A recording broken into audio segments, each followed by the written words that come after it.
നമസ്കാരം. വേനലവധി കഴിഞ്ഞു പുതിയ അധ്യയന വർഷത്തെ വരവേൽക്കാൻ നാളെ വിദ്യാലയങ്ങൾ തുറക്കാനിരിക്കെ 8ാം ക്ലാസ് വിദ്യാർത്ഥിനിയുടെ വിയോഗം അരൂർ ഗ്രാമത്തെ ഒന്നടങ്കം കണ്ണീരിലാഴ്ത്തുകയാണ്. നൃത്ത പരിശീലനത്തിന് പോകുന്നതിനിടെ പാമ്പുകടിയേറ്റ് 24 ദിവസമായി എറണാകുളത്തെ സ്വകാര്യ ആശുപത്രിയിൽ തീവ്രപരിചരണ വിഭാഗത്തിൽ ചികിത്സയിലായിരുന്ന നിയ ആണ് മരണപ്പെട്ടത്. ഞായറാഴ്ച രാവിലെ 7:30ഓടെയാണ് മരണത്തിന് കീഴടങ്ങിയത്.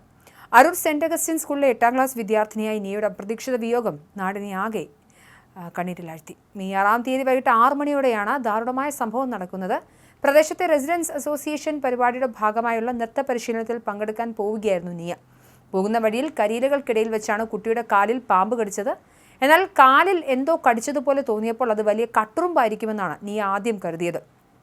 കൂടെ ഉണ്ടായിരുന്നവരോ വീട്ടുകാരോടും കുട്ടി ഈ കാര്യങ്ങളൊക്കെ പറഞ്ഞിരുന്നു. പാമ്പ് കടിയേറ്റ വിവരം കുട്ടിക്ക് തിരിച്ചറിയാൻ കഴിയാതിരുന്നതാണ് അപകടത്തിന്റെ വ്യാപ്തി വർദ്ധിപ്പിച്ചത്. കടിയേറ്റ് 1 മണിക്കൂറിനകം തന്നെ കുട്ടിയുടെ ശാരീരിക അസ്വസ്ഥതകൾ കഠിനമാവുകയും കുഴഞ്ഞു വീണ ബോധം നഷ്ടപ്പെടുകയും ചെയ്തു. ഇതോടെയാണ് പാമ്പ് കടിച്ചതാകാമെന്ന നിഗമനത്തിൽ വീട്ടുകാർ നിയെ ഉടൻ തന്നെ വീടിനടുത്തുള്ള ആശുപത്രിയിൽ എത്തിച്ചത്. അവിടെ 2 ദിവസത്തോളം ചികിത്സയിൽ തുടർന്ന ശേഷമാണ് വിദഗ്ധ ചികിത്സയ്ക്കായി എറണാകുളം ലേക്ക് ഷോർ ആശുപത്രിയിലേക്ക് മാറ്റിയത്. ലേക്ക് ഷോർ ആശുപത്രിയിലെ വെന്റിലേറ്ററിന്റെ സഹായത്തോടെ അതീവ ഗുരുതരാവസ്ഥയിൽ കഴിഞ്ഞ 24 ദിവസമായി നിയ ജീവനു വേണ്ടി പോരാടുകയായിരുന്നു. എമർജൻസി മെഡിസിൻ വിഭാഗത്തിന്റെ നേതൃത്വത്തിൽ എല്ലാവിധ വിദഗ്ധ ചികിത്സകളും അടിയന്തരമായി നൽകിയെങ്കിലും വിഷം ശരീരത്തെ മാരകമായി ബാധിച്ചതിനാൽ നില മെച്ചപ്പെട്ടില്ല. ഞായറാഴ്ച രാവിലെയോടെ ഡോക്ടർമാർ മരണം സ്ഥിരീകരിക്കുകയാണ്.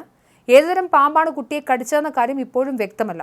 പുതിയ ക്ലാസ്സിലേക്ക് കയറുന്നതിൻ്റെയും കൂട്ടുകാരെ കാണുന്നതിൻ്റെയും ആവേശത്തിൽ നാളെ സ്കൂളിലേക്ക് പോകാൻ കാത്തിരിക്കുകയായിരുന്നു നിയ.